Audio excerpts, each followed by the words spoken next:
Good afternoon, everyone. Bringing you back to 2013. World's top climate scientists told to cover up the fact the Earth isn't warming. Let's check in on the temperatures. Snow was going to be a thing of the past. Right, slide, guess not. Will create a heavier, more unstable polar vortex. Don't look at Greenland ice gains. Don't look at the averages in the Arctic ice. But do notice the plus or minus 2 standard deviations, which was the old method.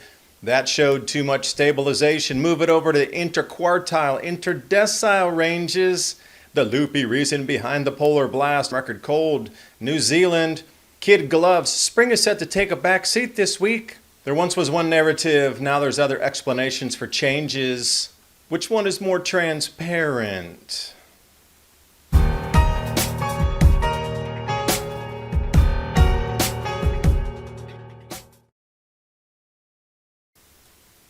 And an image of our world today as truth comes to light. Looking back in the very first videos I did in the Adapt 2030 channel, September 2013, world's top climate scientists told to cover up the fact that the Earth's temperature hasn't risen for the last 15 years. Realize that was in 2013. So what scientists were directed to do was use the leading hypothesis among scientists that the lower warming is down to more heat being absorbed in the ocean. Okay, I'll play. I went over to the NOAA data center and pulled from 1955 up to 2022, April, May, June, top 300 feet of water depth. Notice at 2013, up and up and up and up. But wait, I thought the heating oceans were what was causing all the warming, yet they're telling you to say that the heat is absorbing in the ocean, so therefore it's causing cooling. You can't have both. Sorry. And several paragraphs further along, they push the dates way back to 1951 to try to get cooler temperatures than 1998 to 2012. About half the average increase it was 1951. Wait a second, what is happening? Oh, natural variations such as El Nino, La Nina, driven by the sun-ocean cycles, and cooling effects of volcanoes.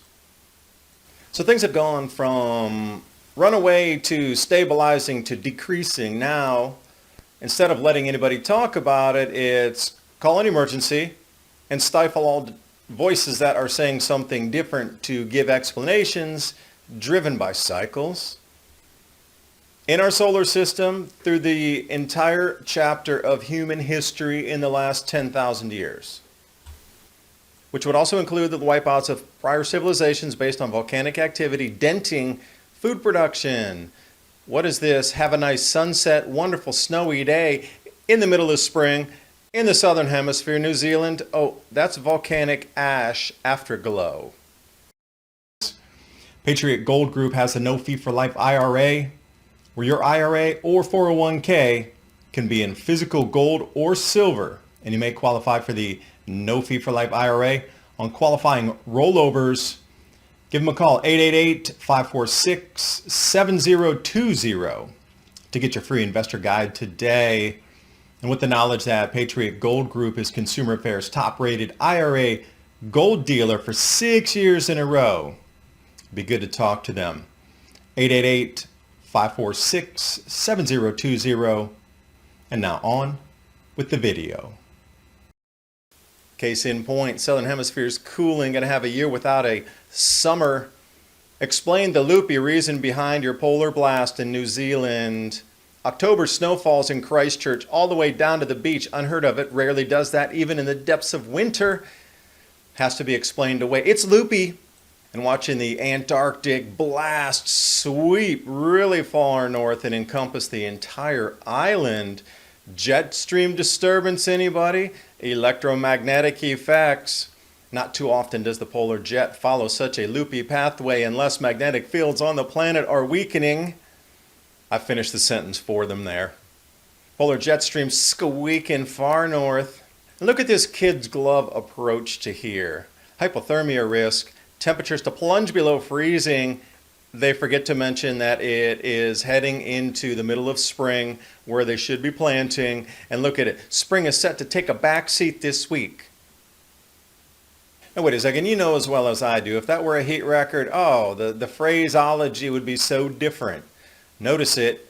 I'm calling it out. See, this is exactly how it works. Oh, and those of you that are still have gardens out from the summer that you thought you could get another couple weeks into, the last harvest before you plant your fall and winter garden, remember the general weather agency forecast for your area are going to put the cooling at approximately 5 degrees warmer than the actual temperatures are. Case in point here, it was supposed to be 42 and then it was 34 degrees, hard frost. Then, it's always been off by about 4 to 5, even 6 degrees Fahrenheit to the warm side. So you wouldn't put out row cover to try to protect the plants if it's 42 or 43 degrees, but when it gets to 34, you got to protect your plants. That doesn't help gardeners at all. So just a rule of thumb from now on, 5 degrees lower than the low forecast for your temperatures, and that should put you in the ballpark of actually where it sits. Good luck on your winter and fall gardens. Now this is so rare, this map here, I had to copy it out. The chance of temperatures below 0 Celsius, for those of you in the States, that's freezing, 32 Fahrenheit, is the entire island north and south, both, which is rare, even in winter, and we are way into springtime. Should be 70 degrees in the day highs down there by now. Christchurch, thunder, snow, and hail, heavy snow showers, parts of southern Canterbury. Wow, that's crazy. Is that the ocean I see right there? I guess it is at sea level, the snows. Wellington, dusting of snow. That's off the charts absurd, even for winter. But look at the beautiful sun rays coming through. Spectacular rays. And only 2 locations will have maximum temperature greater than 15 Celsius. That's way up north, up at Kerry. And see, even though it's cold and record cold, there's improvement and warmer temperatures not too far off. Just hold on, it's going to pass. Don't remember this event either. And I don't recall ordering a trailer load of snow either, except the volcanic winter inbound for the rest of the year. The belly of the polar region, surge of cold air, just for a couple days. It's a misnomer, it's a one-off, it's a couple of days, don't worry. Midwinter temperatures in spring. It's not from the volcanic ash. Don't even think about it.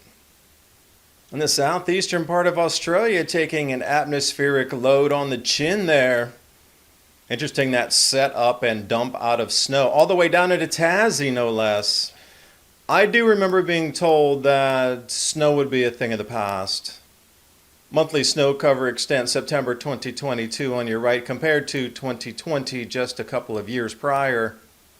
Now what you're seeing in Kamchatka, that yellow and green, is accumulated snowfall. Okay, there's way more snow than normal. I get it.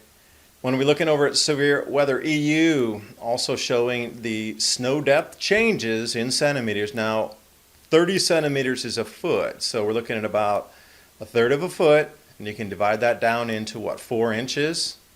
The most startling thing is, again, off Severe Weather EU's article here, was the correlation between the amount of snow in Kamchatka Peninsula and the dropout of the polar vortex heading extremely far south.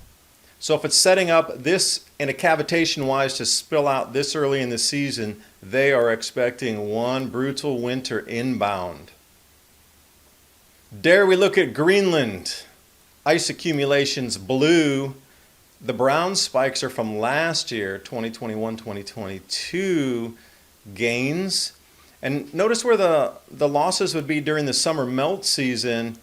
It stayed far above the 1981 to 2010 averages, all the way to the very lowest of melt point right around mid-July, and then spike back up, and then we get some heavy accumulations right away coming into the new season.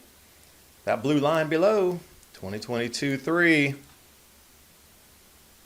So you start to see why that article made so much sense in 2013. Now, I was understanding that was sort of a flag in the air for things have gone terribly wrong on the forecasting, that it won't stay with the trajectory. So from that point, that there would be all types of stymied conversations on this particular point. And you've seen since 13 to now, almost 9 years ago, the pushback against trying to offer alternative opinions of what's going on and then trying to forecast it out on what's going to happen. So we're looking at extreme cold across the northern hemisphere coming into this winter. a volcanic year without a summer in the southern hemisphere and crop losses in both hemispheres. Perhaps that's why there's so much distraction, because the self-professed elite that believe they're the elite know there's global food shortages coming. Nothing can alleviate it. There will be no way out. And then the warmest year ever. Be very, very scared, July 2022. This comes right off NOAA's data set. Global, 6th warmest. Ocean, 7th warmest. Land, now the land is in dispute because of the placement of the temperature stations in parking lots and the places they should not be to get erroneous readings of higher temperatures. That's called skewed data. Those temperature stations need to be moved completely, and I would say probably 80% of them are in the wrong locations, reading higher than they should or would if they were in a wooded location like they used to be in fields. Just saying. Northern Hemisphere, 3rd place. Oh, Southern Hemisphere, 8th place. Give it a participation trophy. But the thing we're looking at here, global, 0.87. So then we jump over to Dr. Roy Spencer's data set, which shows 0.24. And I'm thinking, that's a big discrepancy between, let's say, 9/10 of a degree and 1/4 of a degree. That's a huge difference. And we'll jump over to Climate Reanalyzer, also another hot set. Now they're showing 0.4. So then which one is the truth? This is where it gets real murky here. Temperature stations in the wrong places, skewing data. So which one is? Okay, Dr. Roy Spencer's measuring the lower troposphere, supposedly where all the heating of the hot atmosphere is happening. Yet land stations at 1 meter or 2 meters, 6 feet above the ground are supposed to be different. I thought it was, how do you map every square meter or every square kilometer, every square mile of the planet, especially in those oceans? Like, they don't have temperature buoys floating around there to even measure every 50 square miles out in the open ocean, especially the Pacific, Indian, and Atlantic. So these numbers, take them with a grain of salt, but numbers can be skewed. Lying with Statistics. Check out that book and you'll see exactly why all the data sets don't exactly match. Arctic ice, my favorite. Chip it off, throw it in the drink. Cocktail time. Kind of speaks for itself. High points pink, low points way down in the blue where you see the white. All right, 2012 obviously the lowest, and from my simple observation of the chart, it looks like it's increased since what, 2020? Trending up again. So here's where the statistical messiness comes into play. So we need these two terms here defined. Interquartile range, which means that if you have 100%, you're going to scrape off the 0 to 25%, and then you're going to scrape off the 75% up to 100%, and you're only going to take the middle. And if you want to break 100 down into 25, 25, 25, you're only going to get the middle 50. That's interquartile, like quarters, fours. And then we get the interdeciles, which is tens, deci. So what you want to do is, if you have 100 data points or 100% or 100 of something that's measurable, you're going to scrape off from 0 to 10% off the bottom. The very lowest readings go bye-bye. And the very highest of the readings, 90 to 100, those get scraped off too. And what you're going to get is between 10 and 90. That's the interdecile range. Very important to understand this as we click and see how the numbers are manipulated. Arctic sea ice extent. Now, you're going to look at the very bottom here, and you can see the interquartile range and the interdecile range. Gray, and then the 1981 to 2010 median is that gray right in the center of those two values. Now what we see is 2022, 21, 19, 18. Now that dotted line is 2012, the lowest of the low that's ever been recorded. And what we're looking at is that blue line there, which for me and you looks like it's still way outside the ranges. So does 2021. You're looking, you go, oh, they're still missing ice. Oh, it's still melting. That's crazy. It's still way below the averages. Until you just step back a little bit. 2015, this is the way they used to do it, plus or minus 2 standard deviations. And you'll start to see that when you include all the data, those numbers just suddenly disappear, and those out of the norm, out of the ranges become in the range. You can go up to NSIDC and do this all day long. They have an interactive chart. I just click 2 standard deviations and put the same years, 2022, 21, 20. And where does the green sit? Oh, way inside the ranges. You see how it's sneaky that's done? With this, it looks like it's in the range, but if you take it out of the range, you can just obfuscate and get the news to tell everybody it's out of the range. So let's do that again. 2022, it looks way out of the range. You're like, oh, they're still losing a lot of sea ice. Look at that. Oh, look at that. It's way below outside the normal, because they're only doing interquartile and interdecile. And then 2012, and the full range is there. But if we bring it up and we add plus or minus 2 standard deviations, oh, it sits well into the ranges. Sneaky, isn't it, with the eyes, the way they're manipulating the data? Because when I look at this again, I go, that would definitely be flowing in the plus or minus 2 standard deviations.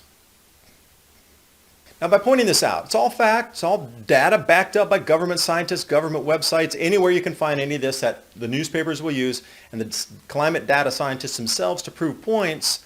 This video will be downvoted, shadow banned, and warnings under it about Wikipedia and climate change and everything. For me, presenting you factual information. It started back in 2013 is when I started pointing it out. Now I'm back to it again. That's interesting, the whole huge loop that popped around, because I was in my video collection trying to, go from my very first videos, finding things that I said were going to happen based on the prior data, and then mapping it overlaid with what has happened to this point. 2013, they knew it wasn't going to fit. And here we sit. It's way outside not fitting anymore. And guess what happens? It's a climate emergency. You're not going to be able to talk about it. PayPal is going to remove people or fine you $2,500 for talking about such things. And you see where it's going. They're going to put misinformation tags on all of this. Pass this information so people can get the true state of our climate. And Ransom Godwin and myself talk about these type of issues every Thursday night, 10 p.m. to midnight. We're streaming across Rumble, LinkedIn, different YouTube platforms, as well as audio podcasts originating right here at revolutionradiofreedomslips.com, Studio A, 10 p.m. to midnight. Join us there every Thursday. And if you're looking for storable foods, check out My Patriot Supply, 3-month emergency food supply. All those links are in the description box below. I thank you for watching. Hope you got something out of the video, and I'll see you next time.